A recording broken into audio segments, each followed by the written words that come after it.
Hello everyone, कैसे हो आप सब। मैं हूं गौरव काबरा। एक बार फिर से आप सबका बहुत बहुत स्वागत है हमारे यूट्यूब चैनल पे। आज का ये वीडियो जो है ये है एक रिक्वेस्टेड वीडियो।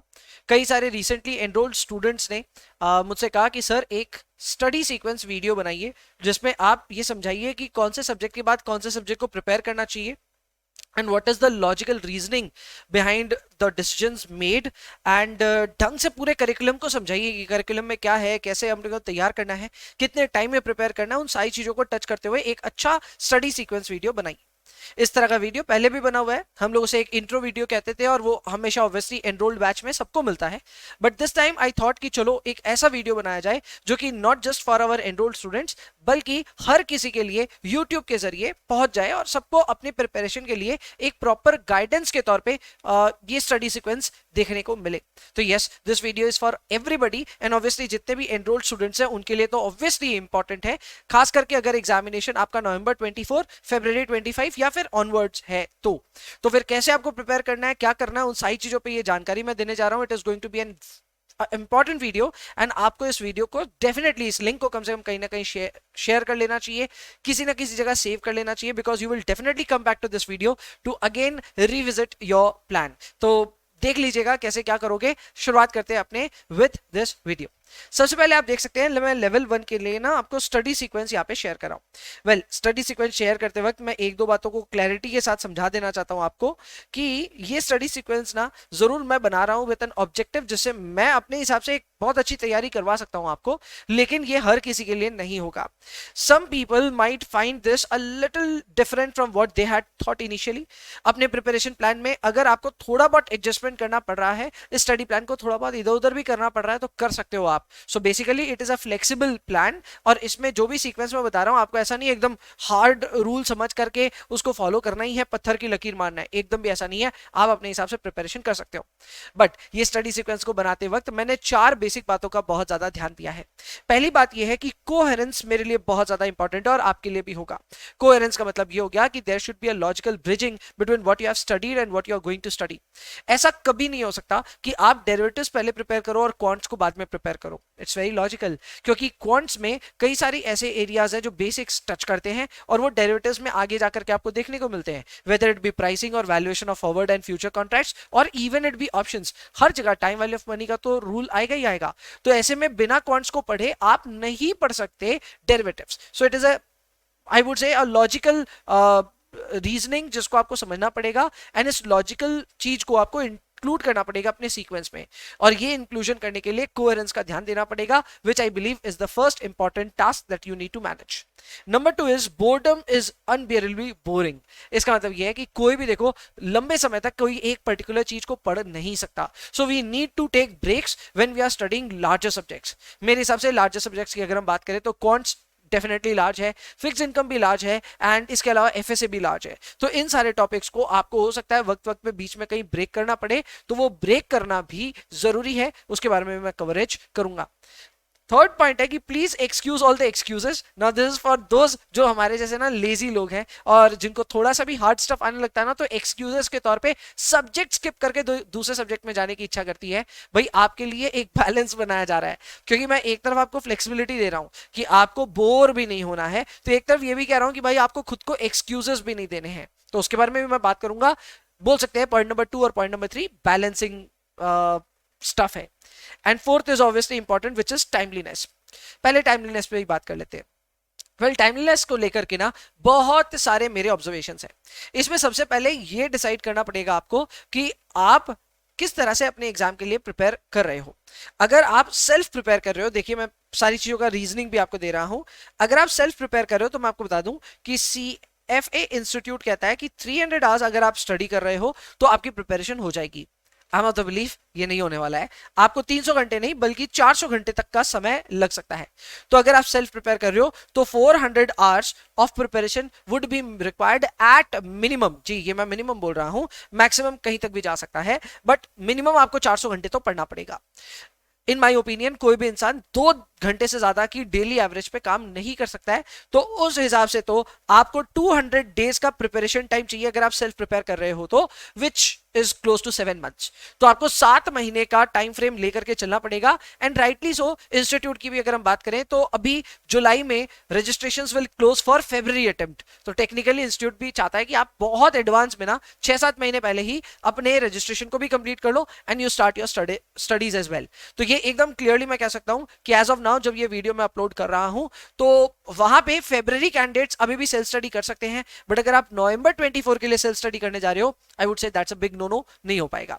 नेक्स्ट अपने बात करते हैं अबाउट ट्यूशंस। तो ट्यूशंस की अगर हम बात करें तो देखो, there are variety of faculties and सारे फैकल्टीज बहुत ही गजब लेवल का काम कर रहे हैं, बट फिर भी उनके कंटेंट में डिफरेंसेस हैं।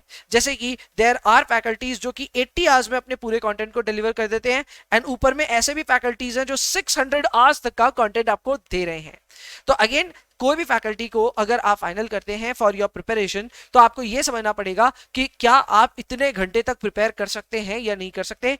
इन माई ओपिनियन 600 इज ओवरशूटेड, मतलब बहुत ज्यादा है। इतना प्रिपेयर करने में ही आपका इतना समय लग जाएगा that you might not get time to self prepare as well, and exam हो सकता है आपको डिफर करना पड़ जाए। तो 600 I think is a lot. 80 मेरे हिसाब से अच्छा है, एंड 80 जिन फैकल्टी का मैं ऑब्वियसली नाम नहीं लूंगा, ही इज डैम गुड, मतलब बहुत अच्छी फैकल्टी है। तो 80 आवर्स में मैं ये भी नहीं कहूंगा कि कंटेंट अच्छे से नहीं बनाया जा सकता। Great level of content can be produced even in 80 hours. हमारे कंटेंट की भी अगर हम बात करें तो वो लगभग 113-114 घंटे का ही है। So yes, that is entirely possible. अच्छा कंटेंट कम समय में बन सकता है। So we have prepared that. तो अगेन, अगर हम अपने कंटेंट की बात करें तो 112-115 घंटे का अगर हमारा कंटेंट है तो वो कंप्लीट करने में भी आपको 150 to 200 आवर्स लग सकते हैं। उतना समय देने के बाद में आपको खुद से रिवाइज और सेल्फ स्टडी करने में 400 घंटे ऐसे भी हो जाएंगे। So even if you take a tuition तो भी 300 से 400 घंटे लग सकते हैं। हाँ, एक चीज अच्छी है कि आपका जो अपर कैप है वो रिड्यूस हो जाता है। अगर आप सेल्फ प्रिपेयर करते तो हो सकता है आपको 600 घंटे भी लगते, वो अब नहीं लगेंगे अगर आप ट्यूशन के साथ जाते हो। तो that is the only advantage of taking a tuition. Number 2 point ये आता है कि भाई टाइमलीनेस में आप ये ध्यान दे देना कि आपको हमेशा प्लानिंग ना ऐसे ही करनी है कि दिन से 2 घंटे की ज्यादा ना आप एवरेज मत पकड़ना अगर आप वर्किंग है तो। सर हम तो स्टूडेंट है, हमारे लिए क्या? अगर आप स्टूडेंट हो तो भी मैं कहूंगा डेली एवरेज 3-3.5 घंटे से ज्यादा मत पकड़ना। तो ये बहुत क्रिटिकल है, समझ करके चलना। और वर्किंग स्टूडेंट्स यार, आप इस बात का जरूर ख्याल रखना कि अगर आपने अभी से प्रिपरेशन शुरू नहीं करी, लास्ट में जाकर के आप सिर्फ डिफर करने वाले एग्जाम को, तो प्लीज वो मत करना। अभी से प्रिपरेशन शुरू करो। Take your time to decide कि आपको कैसे क्या प्रिपेयर करना है, अकॉर्डिंगली प्रिपरेशन प्लीज स्टार्ट करो। चलो, ये हो गई पूरी टाइमलीनेस की बात। आई होप मैं अपनी बात को क्लियरली रख पाया। एक बार फिर से समराइज कर देता हूं। अगर आप सेल्फ स्टडी कर रहे हो तो ज्यादा समय लगेगा। नवंबर 24 के लिए सेल्फ स्टडी नहीं करना चाहिए। फरवरी ऑनवर्ड्स आप सेल्फ स्टडी करके निकाल सकते हो अपने एग्जाम को। अगर आप ट्यूशन ले रहे हो तो ट्यूशन में it is extremely important to understand कि लेक्चर आवर्स कितने हैं। अगर लेक्चर्स आवर्स बहुत ज्यादा है, इट्स ग्रेटर देन 250 और 300 आवर्स, ज्यादा है मेरे हिसाब से, वो काफी ज्यादा आवर्स हैं, तो उनसे भी आपको थोड़ा इवैल्यूएट करना पड़ेगा। I am not saying that you should not take that those options, but अगर वो ऑप्शन ले रहे हो तो आपको उतना ज्यादा टाइम रखना पड़ेगा अपने हाथ में। So at this point of time, अगर आप नवंबर 24 के लिए जा रहे हो विथ 600 hours of content, you are possibly pushing a lot, and इसीलिए हो सकता है कि आप कहीं आगे जाकर के डेफरल के प्रॉब्लम्स में फंसो। तो प्लीज वो प्लान आपको करना है। इसके अलावा मत भूलिएगा that even after taking a video course you will still have to revise the content and you will still have to practise, and that is going to take at least 100 to 150 hours extra. तो ये चीज का भी ध्यान रखना। अब आते हैं प्रिपरेशन टूल किट के बारे में। तो प्रिपरेशन टूल किट में आपको किन किन चीजों की जरूरत पड़ेगी? तो देखो, सबसे पहले तो ऑब्वियसली सीएफए इंस्टीट्यूट आपको बुक्स दे देते हैं। आजकल पीडीएफ फॉर्म में इंस्टीट्यूट बुक देता तो नहीं है, दे चार्ज, बट हम सबको पता है कि वो मिल तो जाती है हमें। इसके अलावा कैंडिडेट रिसोर्स भी इंस्टीट्यूट देता है। कैंडिडेट रिसोर्स का कुछ सेक्शन आजकल ओपन टू ऑल है, एंड कुछ सेक्शन जो है वो पेड है। पेड को ये लोग प्रैक्टिस के पैक कहते हैं, और मैं इसको अदर्स की कैटेगरी में डाला हूं, यानी ये ऑप्शनल है। कई लोगों के पास में ये होगा, कई लोगों के पास में नहीं होगा, कोई फर्क नहीं पड़ता। इंस्टीट्यूट की बुक और कैंडिडेट रिसोर्स के 1600 क्वेश्चंस भी अगर आपके पास में है, then it is a fair resource to practise with. इसके अलावा कैप्लन स्क्वाइजर के भी प्रैक्टिस सेट्स हैं। आई नो वो थोड़े से अपडेटेड नहीं है, बट फिर भी उनको भी आप यूज कर सकते हो। एंड इसके अलावा कई वेबसाइट्स हैं जो आपको फ्री मॉक्स अवेलेबल कराती हैं, तो उन सबको भी आप यूज कर सकते हो। मैं कहूंगा ये जो लास्ट लाइन है जिसमें मैं ट्यूशन और प्रैक्टिस पैक की बात कर रहा हूं, मैं इन दोनों को ही ऑप्शनल मानता हूं। यानी कि विदाउट ट्यूशन भी सीएफए लेवल 1 क्लियर किया जा सकता है। यस, टाइम लेकर के आराम से किया जा सकता है। एंड विदाउट प्रैक्टिस पैक भी खरीदे क्या हम सीएफए लेवल 1 क्लियर कर सकते हैं? जी हाँ, आप वो भी कर सकते हैं। सो थर्ड वाला ऑप्शन मैं ऑप्शनल ले रहा हूं, बाद बाकी दोनों ऑप्शंस के साथ मैं जाऊंगा। यानी मेरा ये मानना है कि स्क्वाइजर हर बच्चे के पास में होनी चाहिए। एंड इसके अलावा अगर हम बात करें अबाउट इंस्टीट्यूट के रिसोर्सेज, तो इंस्टीट्यूट की books whether it be in PDF form और अदरवाइज होनी चाहिए आपके पास में। एंड कैंडिडेट रिसोर्स के 1600 क्वेश्चन आपको प्रैक्टिस करने पड़ेंगे। Sequence of how you should proceed with a particular learning module. तो इसमें मैं हमेशा आपको बताया हूं कि अगर आप एक गाइडेड कोर्स ले रहे हो, यानी कि आप अगर आप एक वीडियो कोर्स देख रहे हो, तो वीडियो कोर्स में सबसे पहला टास्क आपका यही होता है कि आप अपना वीडियो देखें। जैसे मान लो हम अपना लेक्चर आपको प्रोवाइड कर रखे हैं, तो आपको सबसे पहला टास्क ये है कि जिस भी लर्निंग मॉड्यूल को आपने उठाया है उसका वीडियो आराम से देखिए, सुकून से देखिए, कंसंट्रेट करके देखिए। वीडियो के दौरान आपको अपने रनिंग नोट्स बनाने चाहिए। एंड रनिंग नोट्स बनाने का मैं रिव्यू में ही डालूंगा बाद में कि रनिंग नोट्स बना करके जब आपका पूरा वीडियो कंप्लीट हो जाए तो एक बार रिव्यू कर लेना कि आपने ठीक ठाक अपने रनिंग नोट्स बनाए हैं कि नहीं बनाए, एग्जांपल्स अपने हिसाब से पुट अप किए कि नहीं किए, एंड अपनी नोट्स को ठीक ठाक रेडी किया कि नहीं किया। ये बहुत जरूरी होता है, ये एक फाउंडेशन सेट करता है of how your revisions are going to be in future. उसके बाद में जब आपने अपने नोट्स को एक बार रिव्यू कर लिया, इमीडिएटली इंस्टीट्यूट के प्रैक्टिस प्रॉब्लम्स आपको सॉल्व करने चाहिए। अब इसके लिए आप कैंडिडेट रिसोर्स को खोलें तो भी ठीक, नहीं तो इंस्टीट्यूट की बुक के प्रैक्टिस प्रॉब्लम्स जो है उनको भी आप कर सकते हो। इधर से प्रैक्टिस करना इसलिए जरूरी है क्योंकि जैसे ही आपने वीडियो देखा और जैसे ही आपने नोट्स गो थ्रू किया, आपकी मेमोरी सबसे ज्यादा स्ट्रांग है उस पर्टिकुलर लर्निंग मॉड्यूल को लेकर के। तो वहां पे ये चेक अगर आप कर लोगे कि आप क्वेश्चंस राइट बना रहे हो कि रॉन्ग, तो कम से कम मेमोरी वाला प्रॉब्लम नहीं आएगा, कॉन्सेप्ट्स की ही बात आएगी। अगर आपके सवाल फिर भी रॉन्ग होंगे तो आपको एकदम इमीडिएट फीडबैक मिल जाएगा कि हमारे कॉन्सेप्ट ही गड़बड़ है। सो उस सेंस में आपको उस लर्निंग मॉड्यूल को फिर से तैयार करना पड़ सकता है। बट अगर आपके क्वेश्चन राइट बनते हैं तो फिर सिर्फ क्वेश्चन रहेगा कि हम ये चीजें कितने दिन तक याद रख पाएंगे, बाद बाकी कॉन्सेप्ट्स को लेकर के कोई घबराहट नहीं होगी। तो ये बहुत इंपॉर्टेंट है। अधिकतर बच्चे ये वाला स्टेप ना मिस आउट कर देते हैं। I would request don't skip it. आपको प्रैक्टिस तो इमीडिएटली करनी चाहिए। हाँ, बहुत ज्यादा क्वेश्चंस मत कीजिए, बट एटलीस्ट 15 to 20 क्वेश्चंस तो हर एक लर्निंग मॉड्यूल से जरूर प्रैक्टिस कीजिए। इसके अलावा कुछ हफ्ते बाद या अगर आपके पास बहुत ज्यादा समय है तो 1-2 महीने बाद भी आप ये काम कर सकते हैं। आप अपने उस पर्टिकुलर लर्निंग मॉड्यूल को रिव्यू कीजिए, यानी कि रिव्यू करने के लिए आपको वापस वीडियोस देखने की जरूरत आमतौर पे नहीं पड़ेगी। You will just need the notes को एक बार पढ़ लीजिए, ऊपर ऊपर से, ज्यादा समय मत दीजिएगा। ऐसा नहीं कि 1-2 दिन तक आप एक एक लर्निंग मॉड्यूल को लेकर बैठे हैं। आप थोड़ा सा रिव्यू कर लीजिए, 1.5-2 घंटे में लर्निंग मॉड्यूल पलटा पलटा करके देख लीजिए, आपको ठीक ठाक आता है तो उसके बाद और एडिशनल क्वेश्चंस आप प्रैक्टिस कर सकते हैं। एडिशनल क्वेश्चंस प्रैक्टिस करने के लिए कई सारे रिसोर्सेज हैं, कई सारी वेबसाइट्स हैं जिनका आप सहारा ले सकते हैं। इसके अलावा इंस्टीट्यूट के जो प्रैक्टिस प्रॉब्लम्स हैं या जो कैंडिडेट रिसोर्स हैं उनको भी आप रीसेट भी कर सकते हैं। So that is also an option, और वो ऑप्शन भी मेरे हिसाब से एक अच्छा ऑप्शन है। तो ये आपको इस तरह से तैयारी करनी चाहिए। And now we will address the elephant in the room, यानी कि हम कैसे सब्जेक्ट्स का सीक्वेंस बनाएं। सब्जेक्ट का सीक्वेंस भी बनाना बहुत ज्यादा जरूरी है क्योंकि कौन से सब्जेक्ट के बाद कौन सा आएगा ये अंडरस्टैंडिंग शुरुआत में होनी जरूरी है। नहीं तो आप अननेसेसरली ऐसे टॉपिक्स उठा लोगे जो आपके कॉन्फिडेंस को छली छली कर देगा। मैं वो नहीं चाहता हूं, इसलिए ढंग से कैसे आपको प्रिपेयर करना है आइए समझाता हूं। सबसे पहले हम बात करेंगे अबाउट क्वांट्स। वेल, क्वांट्स की अगर हम बात करें तो टोटल 11 लर्निंग मॉड्यूल्स है, या फिर लर्निंग आउटकम्स तो नहीं बोलना चाहिए, मॉड्यूल्स हैं। तो उन 11 लर्निंग मॉड्यूल्स में से मैं कहूंगा पहली 6 लर्निंग मॉड्यूल्स को आपको फर्स्ट सेटिंग में कंप्लीट कर देना चाहिए। पहली 6 में ना सारे हार्डर जितने भी लर्निंग मॉड्यूल्स हैं वो कवर नहीं होते हैं, बेसिक कवर होते हैं। Time value of money, rates and return, probability से रिलेटेड कॉन्सेप्ट, उन सारी चीजों को हम कवर करते हैं। तो फर्स्ट 6 मॉड्यूल्स को एक बार के लिए कंप्लीट कर लेना चाहिए। The advantage of this would be that you would learn to operate your calculator. आप कैलकुलेटर ऑपरेट करना भी सीख जाओगे। नंबर 2, आपको कई सारे क्वांट्स के कैलकुलेशंस करने आ जाएंगे जो कि आगे जाकर के पोर्टफोलियो, डेरिवेटिव्स, ऑल्टाई जैसे टॉपिक्स में भी आपको मदद करेंगे। सो क्वांट्स इनिशियली करना is a great add on, और I would say a great starting step. Next आते हैं अपने कॉर्पोरेट इशूअर्स में। Corporate issuers is very easy. ये खास करके लिए उनके लिए रिकमेंडेड है जो ऑलरेडी कॉमर्स बैकग्राउंड से हैं। कॉमर्स बैकग्राउंड वाले cost of capital, capital structure, working capital, इस तरह के टॉपिक्स ऑलरेडी पढ़े हुए हैं। ये वही सब चीजें हैं, बस ज्यादा इलेबोरेटेड फॉर्म में है। तो इस कॉन्फिडेंस के साथ मत जाना कि आपको ये आता है, बट हाँ इस कॉन्फिडेंस के साथ जरूर जाना कि आपने कहीं ना कहीं इसके बारे में पढ़ा हुआ है।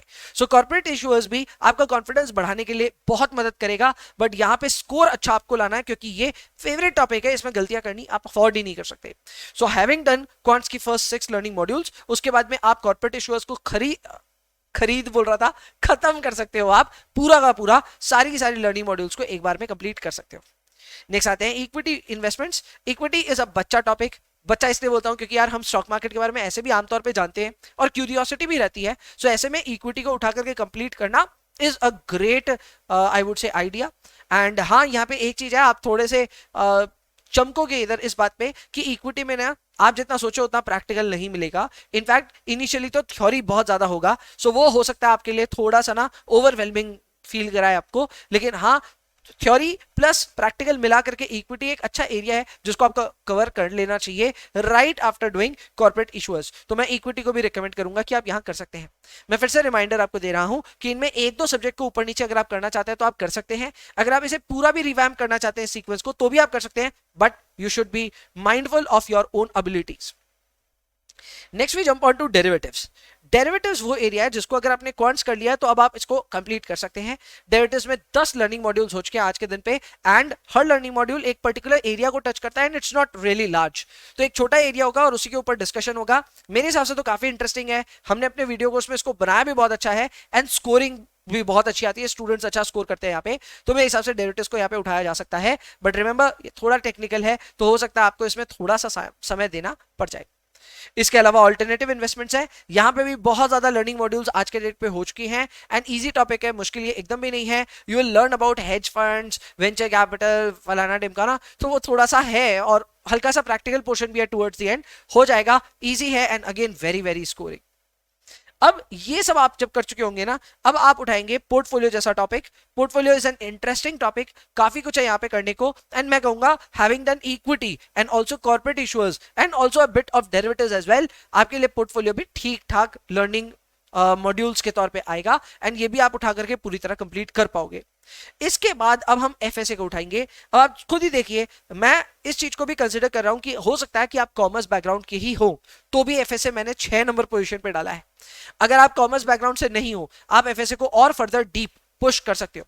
मेरा बेसिकली जो तरीका है पढ़ाने का वो यही है कि इजी टॉपिक्स को पहले कर लेना चाहिए क्योंकि वो मोमेंटम बनाने का टाइम है। एक बार मोमेंटम बन जाएगा तो फिर आप हार्डर टॉपिक्स को भी जल्दी फिनिश कर पाओगे। But if you start with a very hard topic तो इजी टॉपिक्स तक पहुंचते पहुंचते आपकी ऐसी ही जान निकल जाएगी, मोमेंटम किल हो जाएगा एंड इजी टॉपिक भी आपको हार्ड लगने लग जाएगा।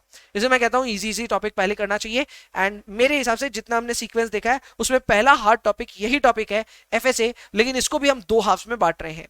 एफएसए में टोटल 12 लर्निंग मॉड्यूल्स हैं। इसमें मैं कह रहा हूं पहले 6 को अलग से प्रिपेयर करो, अगले 6 को अलग से प्रिपेयर करो। पहले 6 ज्यादा इंटरेस्टिंग है, ज्यादा इजी है और आजकल तो सिलेबस काफी कम हो गया है। 24 और 25 की एग्जामिनेशंस की मैं बात कर रहा हूं, सिलेबस इज ड्रामेटिकली रिड्यूस, तो आपको मजा आएगा एफएसए करने में। It will not be very very hard. So पहले 6 लर्निंग मॉड्यूल्स जरूर अच्छे से करें। इसके अलावा आप इकोनॉमिक्स और एथिक्स को इसके बाद में क्लब कर सकते हो, अगर आप चाहो तो इनको बाद में भी उठा सकते हो, मैं आपको वो भी एक ऑप्शन देना चाहता हूं। इसके बाद आता है एफएसए का बाकी सारा learning modules. So having done first 6 learning modules, हम बीच में 1-2 सब्जेक्ट में माइग्रेट होकर के थोड़ा सा अपना ध्यान भटकाए, उन सब्जेक्ट को कंप्लीट किया and then we came back to FSA again. अब एफएसए की बाकी 6 रीडिंग्स को भी हम कंप्लीट कर लेंगे जिससे एफएसए पूरी तरह से बंद हो जाएगा।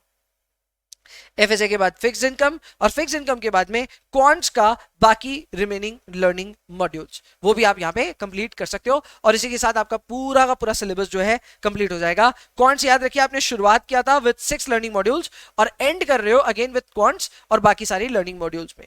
अब इन सारे एरिया में 2-3 चीजें हैं जो मुझे लगता है कि आपको थोड़े से हार्डर एरिया में लगेंगे, थोड़े से हार्डर लग सकते हैं।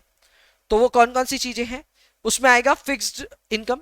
फिक्स्ड इनकम जरूर थोड़ा सा ज्यादा टेक्निकल लग सकता है एंड आज के डेट पे इसमें लर्निंग मॉड्यूल्स भी बहुत ज्यादा हैं तो समय लगेगा इसको करने में। मैं इसको पीछे धकेलने की एडवोकेसी कर रहा हूं। इसके अलावा क्वांट्स का सेकंड पोर्शन जो है वो डेफिनेटली लास्ट में पुश करना चाहिए। ये हाइपोथेसिस, सैंपलिंग वगैरह जैसे टॉपिक आ गए, लीनियर रिग्रेशन जैसे टॉपिक आ गए जो कि आमतौर पे थोड़े से ज्यादा कॉम्प्लेक्स हैं, तो इनको भी लास्ट की तरफ में पुश कीजिए।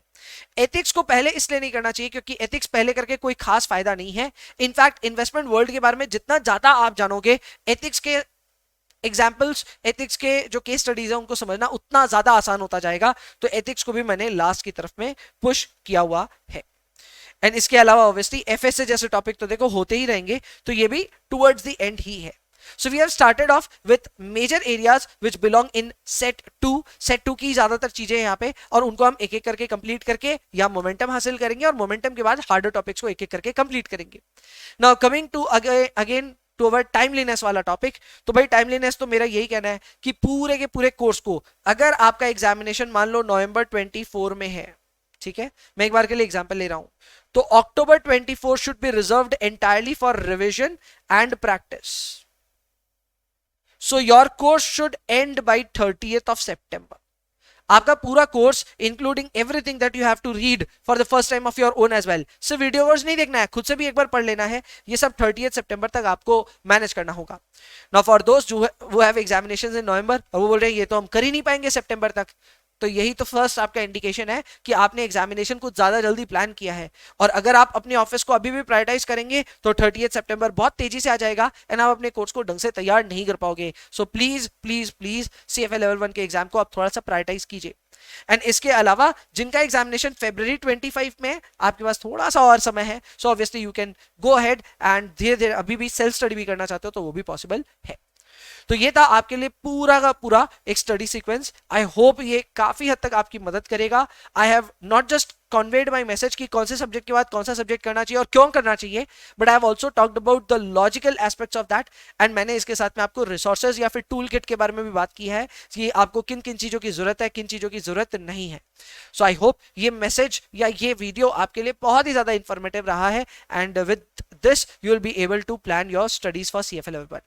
With that being said, I'll just ask you to subscribe to our channel just in case you are new here, क्योंकि इस चैनल पे हम बहुत अच्छा कंटेंट आपके लिए पुट करते रहेंगे, not just academic but you will also get various strategic videos as well. So just stay put with our channel and बाद बाकी इस वीडियो को लाइक करेंगे तो वो भी बहुत अच्छा लगेगा।